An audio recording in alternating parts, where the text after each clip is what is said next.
Welcome to Atom Classes. Last lecture में मैंने आपको क्या पढ़ाया था कि effect of concentration on conductance of strong electrolyte पढ़ाया था। आज हमें पढ़ाना है इसी का सेम वीक इलेक्ट्रोलाइट के लिए कैसा होता है। ठीक है, तो देखते हैं। सबसे पहले तो जो स्ट्रॉन्ग इलेक्ट्रोलाइट था एक हल्का सा समरी बता देते हैं और यहाँ लिख देते हैं वीक इलेक्ट्रोलाइट। तो जो स्ट्रॉन्ग इलेक्ट्रोलाइट था वो क्या कर रहा था कि किसी भी कंसंट्रेशन पे इसका जो आयोनाइजेशन हो रहा था, डिग्री ऑफ डिसोसिएशन बोल दे या आयोनाइजेशन बोल दे, वो क्या रहा था 100% हो रहा था। और 100% होने का मतलब क्या है, जैसे NaCl है तो जितना भी 100 मॉलिक्यूल थे इसके, तो 100 मॉलिक्यूल Na प्लस और 100 मॉलिक्यूल Cl माइनस बन जाते थे। ये भी 100 हो रहा था और ये भी 100 हो रहा था। जबकि वीक इलेक्ट्रोलाइट में क्या होता है कि 100% ना होकर उसके कुछ परसेंटेज होते थे। जैसे एग्जाम्पल इसमें भी लास्ट लेक्चर में बता दिए थे, COOH लिया गया था तो CH3 COO माइनस और साथ में बन रहा था H प्लस। अब यहाँ पर क्या हो रहा था कि अगर इसके 100 मॉलिक्यूल लिए गए हैं तो इसमें से क्या होता है 40% मान लेते हैं कि 40% ही डिसोसिएट होते हैं। 40 मॉलिक्यूल डिसोसिएट होगा इसमें, तो यहाँ 40 बन जाता था, यहाँ 40 बन जाता था। तो अंतर सबसे पहली चीज़ तो ये है कि स्ट्रॉन्ग इलेक्ट्रोलाइट और वीक इलेक्ट्रोलाइट में क्या होता था कि इसमें नंबर ऑफ़ आयंस ज़्यादा होते थे। ठीक है, इसमें जो नंबर ऑफ़ आयंस है वो ज़्यादा होंगे क्योंकि इसमें 100% डिसोसिएशन हो रहा है।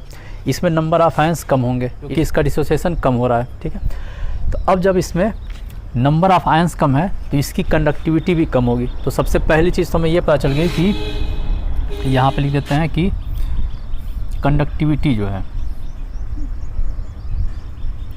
Of weak electrolyte is less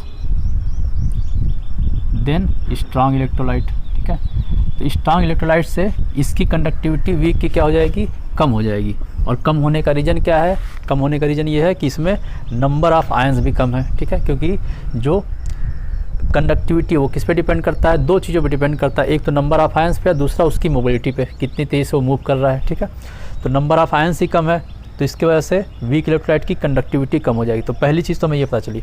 अब हमें दूसरा पॉइंट देखना है। दूसरा पॉइंट में हमें कंसंट्रेशन का देखना है। तो कंसंट्रेशन का इफेक्ट देखते हैं इसमें। तो अगर कंसंट्रेशन कम कर रहे हैं तो इसका मतलब क्या होता है कि इसमें जो सॉल्यूट है उसका अमाउंट कम कर देते हैं, या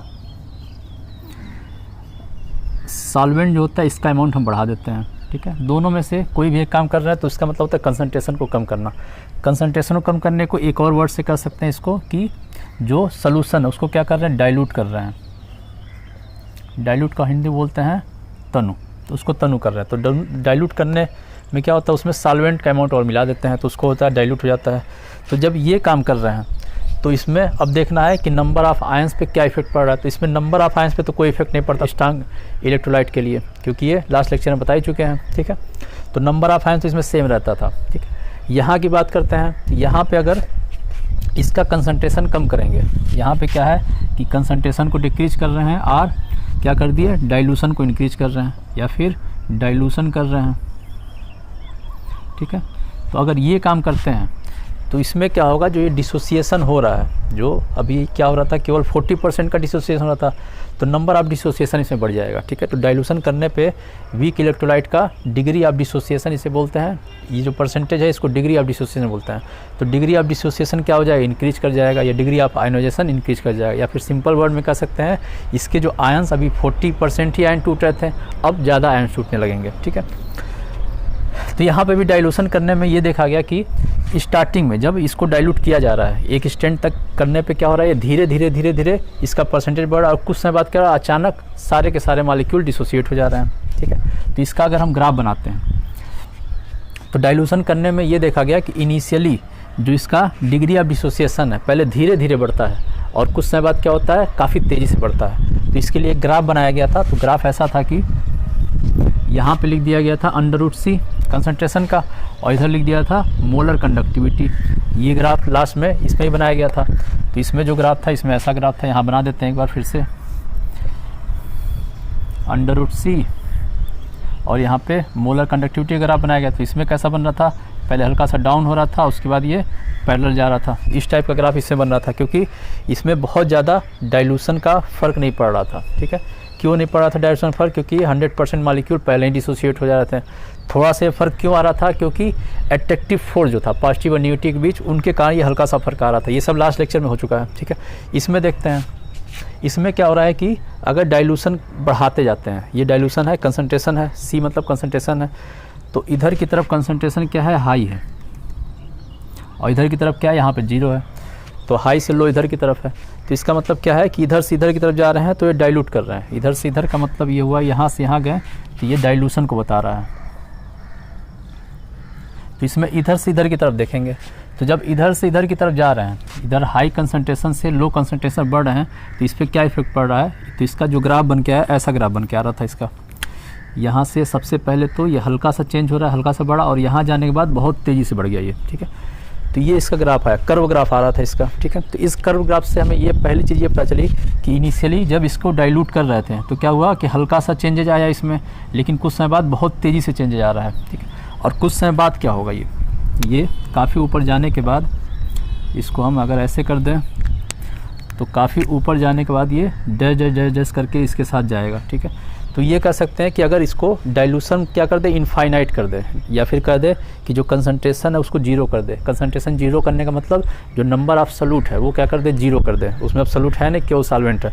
उस केस में जो ये क्या हो जाएगा, एक किसी पॉइंट पे जाके मिल जाएगा, ठीक है। और जिस पॉइंट पे ये मिलेगा उसको बोलते हैं लेमडा एम नॉट बोल देंगे। इस पॉइंट को बोल देंगे लेमडा एम नॉट, जिस पॉइंट पे ये जाके मिलेगा। और ये होता है सबसे मैक्सिमम वैल्यू होती है किसके, लेमडा एम की, ठीक है। और ये कब अटेंड होता है, लेमडा नॉट एम कब मिलेगा, जब ये डाइल्यूशन क्या हो, इनफाइनाइट हो, या फिर कंसंट्रेशन क्या हो, 0 हो, ठीक है। तो इसको दो तरीके से डिनोट कर सकते हैं। एक होता है लेमडा नॉट एम और लेमडा इनफाइनाइट एम, ठीक है। इस तरीके से इसको डिनोट करते हैं। और इसका अगर डिफिनीशन देना चाहेंगे तो इसको बोल देंगे, ये क्या है, मोलर कंडक्टिविटी है, और किस पे है, इनफाइनाइट डाइल्यूशन पे है। तो इसको बोल सकते हैं कि molar conductivity eight infinite dilution, ठीक है। तो इसको लिख देते हैं कि molar conductivity eight infinite dilution. तो इनफाइनाइट डाइल्यूशन पे मोलर कंडक्टिविटी को कैसे डिनोट करते हैं, लेमडा नॉट एम से या लेमडा इनफाइनाइट एम से। और इसका जो टर्म्स है, इसको टर्म्स क्या बोलते हैं, इसको बोल देते हैं लिमिटिंग मोलर कंडक्टिविटी, ठीक है। हिंदी में बोलेंगे सीमांत मोलर चालकता, ठीक है। तो ये इसका हिंदी वर्ड हो जाएगा और ये इंग्लिश वर्ड हो जाएगा। तो लिमिटिंग मोलर कंडक्टिविटी का मतलब क्या होता है कि मोलर कंडक्टिविटी ही रखना है, लेकिन किस पे करना है, इनफाइनाइट डाइल्यूशन पे। तो वीक इलेक्ट्रोलाइट में हमें ये चीज़ें देखनी थी कि इसका जो है सबसे पहले तो इसका डिसोसिएशन 100% नहीं होता है, कम डिसोसिएशन होता है, और जिसके कारण इसमें डिसोसिएशन कम होने का इसका जो कंडक्टिविटी होता था वो क्या होता था, लेस होता था। किसके कंपेयर में, स्ट्रॉन्ग इलेक्ट्रोलाइट के कंपेयर में। अगली चीज़ हमें ये देखना है कि इसके कंसंट्रेशन और मोलर कंडक्टिविटी का अगर हम ग्राफ बनाते हैं तो कैसा ग्राफ बन के आता है। तो इसमें ग्राफ कैसा बन के आ रहा था, स्टार्टिंग में जब इसका डाइल्यूशन कर रहे थे तो क्या हो रहा था, धीरे धीरे ये बढ़ा, और कुछ समय बाद ये बहुत तेज़ी से बढ़ा। स्टार्टिंग में धीरे धीरे बढ़ेगा, उसके बाद काफ़ी तेज़ी से बढ़ जाएगा, और इनफाइनाइट डाइल्यूशन पे जाने के बाद क्या हो जाएगा, ये जाके इससे टच हो गया तो वहाँ पे जो वैल्यू आएगी उसको बोलते हैं, जो टर्म्स आता है उसको बोलते हैं लिमिटिंग मोलर कंडक्टिविटी। और वो लिमिटिंग मोलर कंडक्टिविटी को डिनोट कैसे करते हैं, लेमडा नॉट एम से करते हैं या फिर लेमडा इनफाइनाइट एम से करते हैं। और इसको बोल देते हैं, क्या बोल सकते हैं कि molar conductivity eight infinite dilution, या फिर हिंदी में क्या बोलेंगे कि अनंत तनुता पर मोलर चालकता। इसको अगर हिंदी में डिफाइन करना चाहें तो क्या बोलेंगे कि अनंत तनुता पर मोलर चालकता, ठीक है। तो ये आपका था वीक इलेक्ट्रोलाइट और स्ट्रॉन्ग इलेक्ट्रोलाइट के बारे में। तो इस ग्राफ से हमें क्या पता चला कि अगर हम कंसंट्रेशन को घटाते हैं तो मोलर कंडक्टिविटी इंक्रीज करता है। तो यहाँ पर इसका अगर हम लिखना चाहें तो लिख सकते हैं कि जो कंडक्टिविटी है वो इन्वर्सली प्रोपोर्शनल है किसके, कंसंट्रेशन के, ठीक है। या फिर लिख सकते हैं कि डाइल्यूशन इंक्रीज करने पर क्या होता है, जो कंडक्टिविटी है वो भी इंक्रीज कर जाती है, ठीक है। तो दो चीज़ें हैं, या फिर कंसंट्रेशन बढ़ाने पर ये घटेगा या फिर इसको कंसंट्रेशन घटाने पर ये बढ़ेगा। दूसरा वर्ड क्या दे सकते हैं कि डाइल्यूशन बढ़ाने पर या फिर डाइल्यूट करने पर कंडक्टिविटी क्या होगी, इंक्रीज करेगी। तो इससे हमें एक चीज़ और पता चला कि जो अगर हम डाइल्यूशन क्या करते हैं, इनफाइनाइट कर देते हैं, इनफाइनाइट डाइल्यूशन कर दी यहाँ पे, तो उस समय क्या होगा कि जो इसका डिसोसिएशन हो रहा है, जो आयंस का डिसोसिएशन हो रहा है, वो वीक इलेक्ट्रोलाइट में भी क्या हो जाएगा, 100% हो जाएगा। तो अगली चीज़ में एक ये पता चला कि एट इनफाइनाइट डाइल्यूशन, ठीक है, एट इनफाइनाइट डाइल्यूशन होगा क्या, जो वीक इलेक्ट्रोलाइट है उसका भी डिसोसिएशन 100% हो जाएगा। तो एट इनफाइनाइट डाइल्यूशन बोलेंगे degree of dissociation is 100% for weak electrolyte, for weak electrolyte. अब एक चीज़ ये बता देते हैं दोबारा कि डिग्री ऑफ डिसोसिएशन का मतलब क्या होता है। ये वैसे फर्स्ट ईयर में भी पढ़ाया जा चुका है, उसके अलावा जो सोल्यूशन चैप्टर उसमें भी पढ़ाया जा चुका है कि डिग्री ऑफ डिसोसिएशन होता है क्या। फिर भी एक बार दोबारा बता देते हैं। जैसे यहाँ पर है, अब अगर 100 मॉलिक्यूल है और पूरा का पूरा मॉलिक्यूल डिसोसिएट हो गया, तो इसके लिए जो डिग्री ऑफ डिसोसिएशन होगा वो लिख देंगे 100%। और दोबारा अगर इसी में देखते हैं, जैसे CH3COOH था और इसमें क्या हो रहा था, CH3COO प्लस H+ बना, और इसमें 100 मॉलिक्यूल लिया गया था, इसमें यहाँ पे 40 मॉलिक्यूल बना। तो इसके लिए बोलेंगे कि डिग्री ऑफ डिसोसिएशन वो कितना है, 40% है। इसके लिए बोल देंगे डिग्री ऑफ डिसोसिएशन कितना है, 40% है। और इसको डिनोट कैसे करते हैं डिग्री ऑफ डिसोसिएशन को, तो इसको करते हैं अल्फ़ा से। तो कितना % डिसोसिएट हो रहा है, बस यही सिंपल सा बताता है डिग्री ऑफ डिसोसिएशन। तो यहाँ पे इसकी वैल्यू इतनी हो जाएगी। अब यहाँ परसेंटेज में दिया, इसको अगर नंबर में लिखना चाहेंगे तो 100% है, तो इसको लिख सकते हैं अगर नंबर में लिखना चाहे 1, या 40% है तो इसको नंबर में लिखना चाहेंगे तो 0.4 हो जाएगा, क्योंकि 100 से डिवाइड कर देते हैं परसेंटेज में, तो ठीक है। तो ये था आपका डिग्री ऑफ डिसोसिएशन। अब इसका भी यूज अभी आगे होगा कोलोराउस लॉ में, ठीक है, इस वजह से इसको बता दिए। अब हमें ये देखना है कि जो ये वीक इलेक्ट्रोलाइट था उसके लिए ये ग्राफ ऐसा आ रहा था, स्ट्रांग इलेक्ट्रोलाइट के लिए ग्राफ जो था यहाँ बताए थे अभी, इस तरह का आ रहा था वो ग्राफ, ठीक है। तो यहाँ पे इसके लिए जो है वीक इलेक्ट्रोलाइट के लिए भी एक लॉ आया जिसको बोलते हैं कोलोराउस लॉ। तो अब हम आपको पढ़ाएंगे कोलोराउस लॉ क्या है और उसके क्या क्या एप्लीकेशंस है। ये बहुत इंपॉर्टेंट है, नीट के लिए भी इंपॉर्टेंट है, क्लास 12 के लिए भी बहुत इंपॉर्टेंट। अब हमें दो लॉ के बारे में पता चला, एक तो था स्ट्रांग इलेक्ट्रोलाइट के लिए और दूसरा वीक इलेक्ट्रोलाइट के लिए। स्ट्रांग इलेक्ट्रोलाइट के लिए जो लॉ था उससे क्या बोलते थे, का नाम था डूबे हैकल आंसेगर लॉ, और जो वीक इलेक्ट्रोलाइट है उसके लिए जो लॉ का नाम था क्या था, कोलोराउस लॉ।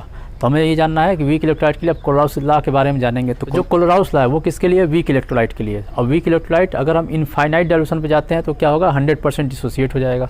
तो यहाँ पे जैसे कि लेते हैं एक वीक इलेक्ट्रोलाइट, ये हो गया CH3COOH, और ये बनाता है अगर CH3COO- और H+। अब अगर हम करते हैं ये इनफाइनाइट डाइल्यूशन पे, तो इनफाइनाइट डाइल्यूशन पे क्या होगा, ये 100% डिसोसिएट हो गया। और 100% डिसोसिएट हुआ तो इसका मतलब क्या है कि जो इसकी मोलर कंडक्टिविटी आएगी, इसकी प्लस इसकी जो मोलर कंडक्टिविटी आएगी, वो मोलर कंडक्टिविटी किसके बराबर होगा, इसकी मोलर कंडक्टिविटी के बराबर होगा, ठीक है। कब इनफाइनाइट डाइल्यूशन पे। तो इसका हम लिख देते हैं लेमडा नॉट m, ये किसके बराबर होगा, ये बराबर हो जाएगा इसकी मोलर कंडक्टिविटी इनफाइनाइट डाइल्यूशन पे प्लस इसकी मोलर कंडक्टिविटी इनफाइनाइट डाइल्यूशन पे। तो इसके लिए तो कैपिटल लेमडा लगाते हैं, इसके लिए जो लगाते हैं स्मॉल लेमडा यूज करते हैं। ये हो जाएगा CH3COO- अब प्लस लेमडा H+, ठीक है। तो इसको एक और तरीके से लिख सकते हैं, लेमडा m इक्वल टू लिख सकते हैं कि लेमडा नॉट, एक का टैन है एक एनायन है, तो लिख सकते हैं इसमें anion plus lambda naught cation. तो इसी लॉ को बोलते हैं कोलोराउस लॉ। सिंपल सा कोलोराउस लॉ क्या है कि इनफाइनाइट डाइल्यूशन पे जो मोलर कंडक्टिविटी आएगी एनायन और कैटायन की, इसकी टोटल जो सम है वो किसके बराबर होगा कि इस सब्सटेंस के मोलर कंडक्टिविटी के बराबर होगा, वीक इलेक्ट्रोलाइट के मोलर कंडक्टिविटी के बराबर होगा। यही था आपका कोलोराउस का नियम। अब इसमें जैसे ये था, अब एक मान लेते हैं KCl है, अगर इसका हमको निकालना हुआ तो लेमडा नॉट, अब m की जगह हम पूरा ये लिख सकते हैं KCl लिख सकते हैं, ये किसके बराबर होगा, इसकी मोलर कंडक्टिविटी प्लस इसकी मोलर कंडक्टिविटी, क्योंकि जितने आयंस बन रहे हैं सबकी मोलर कंडक्टिविटी के बराबर होना है। तो इसमें लिख सकते हैं कि लेमडा नॉट K+ और प्लस लेमडा नॉट Cl-, इसके बराबर होगा। अब एक दूसरा ले लेते हैं, हम ले लिए MgCl2, अब इसका हमें देखना है, इसके लिए हमें मोलर कंडक्टिविटी इसकी देखनी है। तो इसकी मोलर कंडक्टिविटी के लिए क्या लिख देंगे, लैम्डा नॉट MgCl2, और ये किसके बराबर हो जाएगा, इसकी मोलर कंडक्टिविटी प्लस इसकी मोलर कंडक्टिविटी। तो यहाँ पे जो MgCl2 है, तो अगर ये जब आयन में डिसोसिएट होता है, एक तो बनाता है Mg++ बनाता है और साथ में Cl-, तो Cl- के 2 आयंस बनाएगा, तो ये बनेगा। तो अब इसकी अगर मोलर कंडक्टिविटी लिखेंगे तो यहाँ पे लिख सकते हैं कि लैम्डा नॉट Mg++ और प्लस लैम्डा नॉट Cl-, और Cl- कितना है, 2 है, तो दोनों हमें यहाँ पे ऐड करना पड़ेगा, लैम्डा नॉट Cl। ठीक है, तो इसको हम डायरेक्ट लिख सकते हैं, इसको 2 लैम्डा नॉट लिख सकते हैं। तो इसको हम डायरेक्ट ऐसे लिख सकते हैं कि लैम्डा नॉट Mg++ और प्लस इस दोनों को जोड़ के लिखेंगे 2 लैम्डा नॉट Cl-। ठीक है, तो इससे ये पता चला हमें कि जितने भी आयंस होते हैं टोटल सम उसका लेना होता है। अब एक और कराते हैं इस पर। अब जैसे अगर मान लेते हैं दिया हुआ AlCl3, तो हमें अगर इसका मोलर कंडक्टिविटी निकालना है तो इसको लिखेंगे लैम्डा नॉट AlCl3, और ये किसके बराबर हो जाएगा, लैम्डा नॉट Al++, अब प्लस हो जाएगा, क्लोरीन के 3 आयंस मिल रहे हैं तो लिखेंगे 3 लैम्डा नॉट Cl-। ठीक है, तो इस तरीके से हम जो है निकालेंगे। तो अब कोलोराउस लॉ को अब बताते हैं क्या है। कोलोराउस लॉ क्या है कि तो अनंत अनुता पर दुर्बल वैद्युत अपघट्य की मोलर कंडक्टिविटी उसके आयनों के मोलर कंडक्टिविटी के योग के बराबर होता है। ठीक है, इंग्लिश में बोल देंगे कि at infinite dilution molar conductivity of weak electrolyte is equal to the total sum of molar conductivity of ions. ठीक है, ये बोल देंगे। ठीक है, तो ये इसका हो जाएगा। रूल्स क्या है, तो कोलोराउस लॉ के बारे में हो गया था। अब हमें जानना है उसके एप्लीकेशंस क्या क्या हैं। तो इसके कुछ एप्लीकेशन हैं और इसी पे न्यूमेरिकल पूछता है। तो इसमें सबसे पहला एप्लीकेशन क्या है कि इसमें दुर्बल जो वैद्युत अपघट्य हैं, वीक इलेक्ट्रोलाइट है, उनका जो है मोलर कंडक्टिविटी हम कैलकुलेट कर सकते हैं इसमें। अब कैसे कैलकुलेट करेंगे वो हम जानना है। तो इसमें जो दुर्बल वैद्युत अपघट्य है उसकी मोलर कंडक्टिविटी हम जो है कैलकुलेट कर सकते हैं। कैसे कैलकुलेट कर सकते हैं, कोलोराउस लॉ को यूज करके। अब जो स्ट्रांग इलेक्ट्रोलाइट था, इसकी जो मोलर कंडक्टिविटी है उसको कैलकुलेट कैसे करते हैं, तो इसको हम कर सकते हैं ग्राफ से। जो हमने ग्राफ बनाया था स्ट्रांग के लिए, यहाँ पे C था, यहाँ पे मोलर कंडक्टिविटी था और ये इस तरह ग्राफ आ रहा था। तो इस ग्राफ से हम जो है स्ट्रांग इलेक्ट्रोलाइट की मोलर कंडक्टिविटी को कैलकुलेट कर सकते हैं। लेकिन अगर बात करते हैं वीक इलेक्ट्रोलाइट का, तो उसके लिए जो ग्राफ आ रहा था ऐसा आ रहा था, तो इसको हम, ये कर्व ग्राफ है तो इससे हम कैलकुलेट नहीं किया जा सकता है। ठीक, तो अब हमें यहाँ पे इसका एप्लीकेशन यूज करके हमको इसकी मोलर कंडक्टिविटी कैलकुलेट करनी है। अब कैसे कैलकुलेट करेंगे वही चीज़ यहाँ पे जानना है। क्लियर है, तो अब देखते हैं इसमें कैसे कैलकुलेट करना है। तो इसको कैलकुलेट करने के लिए हमें क्या करना पड़ेगा, जिस वीक इलेक्ट्रोलाइट की अगर हमें मोलर कंडक्टिविटी कैलकुलेट करना है उसका स्ट्रांग इलेक्ट्रोलाइट का हमें मोलर कंडक्टिविटी को पहले तो इस ग्राफ से उसकी वैल्यू हमें लेनी पड़ेगी। जैसे एग्जांपल बताते हैं, ज़्यादा क्लियर हो जाएगा। जैसे अगर हमको CH3COOH, अगर इसकी मोलर कंडक्टिविटी हमें कैलकुलेट करनी है किस पे, इनफाइनाइट डाइल्यूशन पे, तो इसमें से हमको क्या करना पड़ेगा, इसमें एक ये आयंस है और एक ये, 2 टाइप के आयंस बना रहा है। ये यहाँ पे लिख भी देते हैं CH3COO- और बना रहा है अगला H+ आयन। ये 2 आयन बना रहा है ये। अब इन 2 आयनों में से क्या करेंगे कि हमको इसका एक हम क्या बनाएंगे, इलेक्ट्रोलाइट बनाएंगे, और वो इलेक्ट्रोलाइट कैसा होना चाहिए, स्ट्रांग इलेक्ट्रोलाइट होना चाहिए। तो इसका जो इलेक्ट्रोलाइट बनेगा वो बनेगा स्ट्रांग इलेक्ट्रोलाइट, और उसी तरह की इसका इलेक्ट्रोलाइट लेंगे, और कौन सा लेंगे, स्ट्रांग इलेक्ट्रोलाइट, इसका भी लेंगे। ठीक है, तो उस स्ट्रांग इलेक्ट्रोलाइट का जो है मोलर कंडक्टिविटी हम कैलकुलेट कर सकते हैं। तो जैसे इसका अगर हम स्ट्रांग इलेक्ट्रोलाइट ले लिए तो क्या हो जाएगा, ये CH3COONA, ये है स्ट्रांग इलेक्ट्रोलाइट, ये ले लिए। अब इसका भी हम ले सकते हैं, हाइड्रोजन है तो लिख सकते हैं HCl मान ले लेते हैं। ठीक है, अब एक और इलेक्ट्रोलाइट की ज़रूरत पड़ेगी इसमें, और वो भी कौन सा, स्ट्रांग वाला। और वहाँ कौन सा लेंगे, एक इसमें जो है ये वाला और इस वाले में ये वाला, इन दोनों से मिला के जो इलेक्ट्रोलाइट बनेगा वो हो गया जैसे NaCl अगर इन 3 जो है स्ट्रांग इलेक्ट्रोलाइट है, इसकी अगर हम वैल्यू हमें पता ही चल जाएगी ग्राफ से, तो इसकी वैल्यू पता चले, इस 3 वैल्यू के हेल्प से हमको इसकी मोलर कंडक्टिविटी हम कैलकुलेट कर सकते हैं। अब कैसे करेंगे वो हमें देखना है, तो हम बताते हैं यहाँ पर। जैसे अगर हम इसकी बात करें, लैम्डा नॉट CH3COOH, ये किसके बराबर होगा, लेमडा नॉट ये आयन CH3COO माइनस और प्लस लेमडा नॉट H+, इसके बराबर होगा। ठीक है, अब ये तीन जो हैं, इन तीन की वैल्यू हमें पता है क्योंकि ये तीनों क्या है, स्ट्रांग इलेक्ट्रोलाइट है, तो इसकी वैल्यू हम कैलकुलेट कर सकते हैं, ग्राफ से देख सकते हैं। तो अगर हम इसको भी डिसोसिएट कराना चाहते हैं तो इसको एक हम लिख देते हैं कि लेमडा नॉट CH3COO। अब ये किसके बराबर होगा, ये बराबर हो जाएगा कि लेमडा नॉट CH3COO माइनस और प्लस हो जाएगा लेमडा नॉट Na+, इसके बराबर हो जाएगा। उसी तरह HCl का हमें देखना है, तो लेमडा नॉट HCl का हम निकालना चाहें तो हो जाएगा लेमडा नॉट H+ और साथ में हो जाएगा लेमडा नॉट Cl-। और उसी तरह ये लेंगे तीसरा वाला, ये हो जाएगा lambda nought NaCl equal to हो जाएगा लेमडा नॉट Na+ और साथ में लेमडा नॉट Cl-। ये वैल्यू हो गए। अब ये चार वैल्यू हमें मिली हुई है, इन चार वैल्यू में से हमें इसकी वैल्यू पता है, इसकी वैल्यू पता है, इसकी वैल्यू पता है, क्योंकि ये क्या है, स्ट्रांग इलेक्ट्रोलाइट है। इसकी वैल्यू में कैलकुलेट करना है, तो इसकी वैल्यू कैलकुलेट करने के लिए अगर हमको इसका और इसकी वैल्यू पता चल जाए तो इन दोनों को ऐड करके हम ये वैल्यू निकाल सकते हैं। ठीक है, तो कैसे निकलेगा ये देखते हैं। अब इन तीन की हेल्प से कैसे निकलता है वो देखना हमें।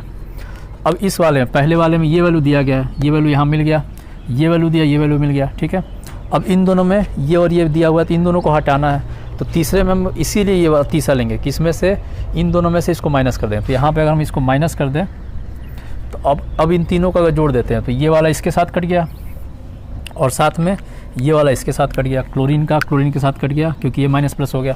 अब जो इन तीनों का जो एडिशन आएगा, यहाँ पे लिख देते हैं कि लेमडा नॉट CH3COO ये प्लस ये लेमडा नॉट HCl, और ये तो कर दिया माइनस में, और माइनस लेमडा नॉट NaCl, और ये किसके बराबर हो जाएगा, ये बराबर होगा लेमडा नॉट CH3COO माइनस और प्लस ये हो गया और ये बच गया, ये हो गया लेमडा नॉट H+, और ये वैल्यू किसके बराबर है, इसके बराबर है। ठीक है, तो इस तरीके से हम निकाल देंगे वीक इलेक्ट्रोलाइट का मोलर कंडक्टिविटी को कैलकुलेट कर सकते हो। तो ये पहला एप्लीकेशन था। ठीक है, बाकी आपको नेक्स्ट एप्लीकेशन बताएंगे। इसमें 3 एप्लीकेशन और जानना है और इन सभी पर न्यूमेरिकल पूछता है।